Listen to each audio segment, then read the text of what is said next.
Students so welcome back to channel Study Mirror. और आपको पता है कि आपकी मैं बीएससी फर्स्ट सेमेस्टर केमिस्ट्री करा रहा हूँ, जो कि आपकी स्टीरियो केमिस्ट्री त्रिविम रसायन आपकी यूनिट 6 है। ठीक है, इससे पहले आपने नहीं देखी जाके चेकआउट कर सकते हैं, डिस्क्रिप्शन लिंक मिल जाएगा। और बाकी वीडियोज़ भी मैंने आपको बहुत ही जल्दी अपलोड कर दी हैं। सभी के सभी आपको पूरा का पूरा सिलेबस जो है कंप्लीट कराने वाला हूँ बीएससी फर्स्ट सेमेस्टर केमिस्ट्री का। तो आज हम डिस्कस कर रहे हैं लेक्चर 9। ठीक है, इसमें आज हम बात करें मोलिकुलर कैरिलिटी या आणविक क्रियता। इसको इम्पोर्टेंट, बहुत इंपॉर्टेंट ही करा रहा हूँ आपका। ठीक है, मैं इसको बोलते हैं आणविक क्रियता। तो क्या है ये, इसको समझते हैं कि हम जानते हैं कि किसी भी अणु में एक भी सममिति तत्व उपस्थित होने पर में अणु असम्मित हो जाता है।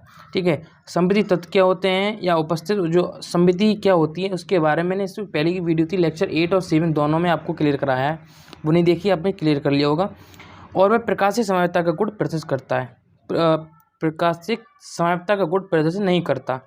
परंतु यदि अणु में सममिति तत्व, सममिति तल, ठीक है, ये मैंने कल 3 आपको कराए थे, सममिति तल, अक्ष और केंद्र उपस्थित नहीं है तो मॉलिक्यूल असम्मित होगा। ऐसे मॉलिक्यूल मिरर इमेज होते हैं, परंतु ये एक दूसरे पर आरोपित नहीं होते, पर अध्यारोपित नहीं होते। अर्थात पदार्थों के इस गुण को मॉलिकुलर कैरिलिटी कहते हैं। तो आपको पता चल गया मॉलिकुलर कैरिलिटी किससे कहते हैं, ये आपकी डेफिनेशन है।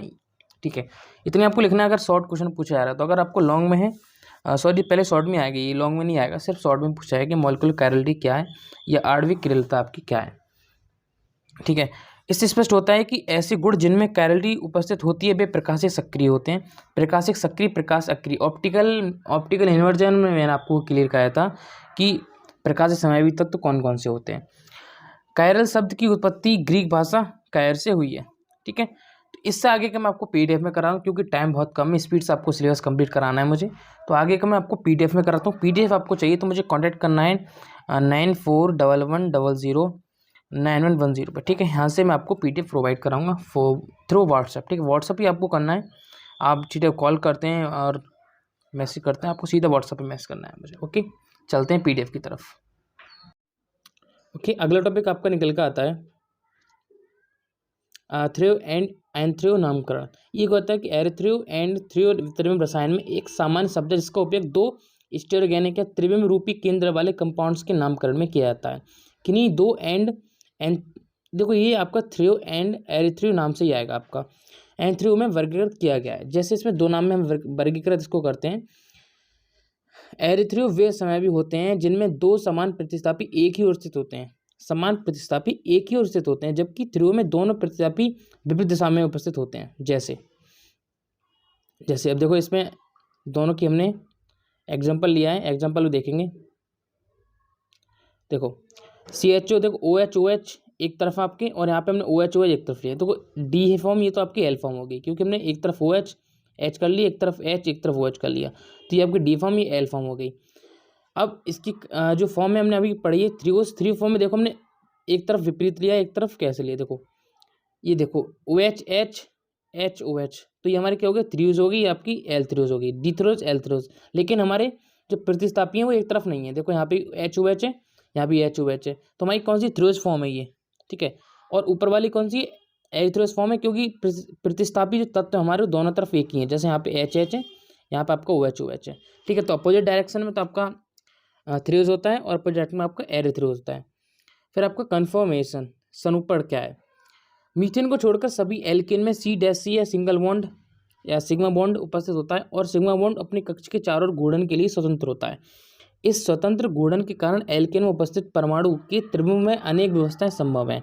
इस प्रकार किसी एल्केन अणु में परमाणुओं के त्रिविम में या परमाणु को जो त्रिविम होता है आपका स्टीरियो केमिस्ट्री या स्टीरियो पूरा विभिन्न सब व्यवस्थाएं जो एक या अधिक सिग्मा बॉन्ड से अपने अक्ष के चारों ओर मुक्त घूर्णन के कारण प्राप्त होती हैं और एक दूसरे पर अध्यारोपित नहीं होती, कन्फर्मेशन कहलाती हैं। तो हमारी परिभाषा है, ठीक है, कि किसी भी एल्केन अणु में जो परमाणु होते हैं वो त्रिविम में अवस्थाएं में एक से अधिक सिग्मा बॉन्ड अगर होता है तो उनके अक्ष के चारों ओर मुक्त घूर्णन के कारण प्राप्त होती हैं और एक दूसरे पर अध्यारोपित नहीं होती। इसे हमको कन्फर्मेशन बोलते हैं, सनुपण बोलते हैं। ओके,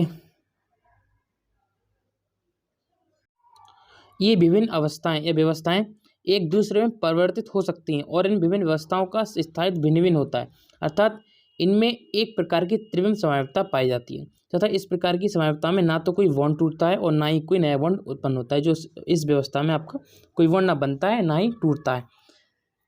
केवल C डैश या C single bond C bond के अपने अक्ष के चारों मुक्त गुणन के कारण कन्फर्मेशन प्राप्त होता है, सनुपण प्राप्त होता है। कन्फर्मेशन इन ईथेन सनुपण, ईथेन का सनुपण क्या होता है, इस आपको शॉर्ट क्वेश्चन यहाँ से मिल सकता है कि ईथेन का सनुपण देखिए, ईथेन मॉलिक्यूल में एक कार्बन परमाणु दूसरे कार्बन परमाणु से सिंगल बॉन्ड या सिग्मा बॉन्ड के द्वारा जुड़ा होता है तथा प्रत्येक कार्बन 3 हाइड्रोजन एटम से जुड़ा होता है, अर्थात एक मिथाइल ग्रुप दूसरे मेथिल ग्रुप से सिग्मा बॉन्ड के द्वारा जुड़ा होता है।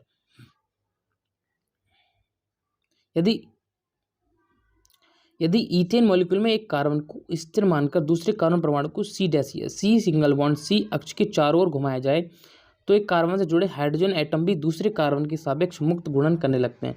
इस प्रकार ईथेन अणु की त्रिविम में असंख्य संरचनाएं प्राप्त होती हैं जो इस कोण पर निर्भर करती हैं कि जिस कोण पर मिथाइल ग्रुप घूमता है उस कोण को घूर्णन कोण कहते हैं।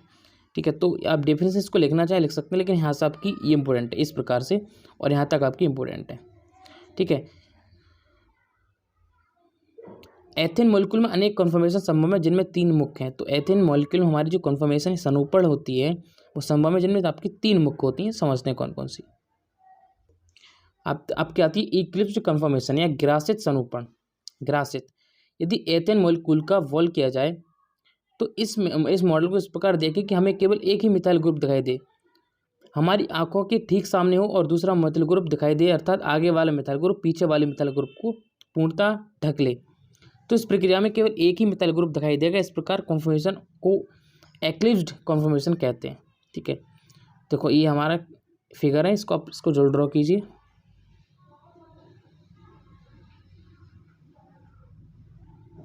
ओके, अब आपके मेलविन न्यूमैन ने कंपाउंड्स के सनुपण को प्रोसेस करने के लिए मुख्य सुझाव दिया कि एथेन के सामने वाले कार्बन परमाणु को पॉइंट या बिंदु के रूप में प्रोसेस करते हैं और इससे जुड़े हाइड्रोजन परमाणु को इसी बिंदु से लाइन्स के रूप में प्रोसेस करते हैं। इसी प्रकार पीछे वाले कार्बन परमाणु को सर्कल के रूप में प्रोसेस करते हैं और इससे जुड़े एच एटम को इस प्रकार से लाइज के रूप में प्रोसेस करते हैं, लाइन्स के रूप में प्रोसेस करते हैं। तो ये है जो आपके कार्बन परमाणु जुड़े हुए हैं, इससे संबंधित आपका कि सर्कल द्वारा और लाइज के द्वारा कैसे आपको करेंगे। ठीक है, तो ये आपका नियर कार्बन फार कार्बन 2 स्ट्रक्चर है। ओके, बाकी का मैं आपको नेक्स्ट नोटबुक पे कराता हूँ, आपको अच्छे से क्लियर है, देख लीजिए।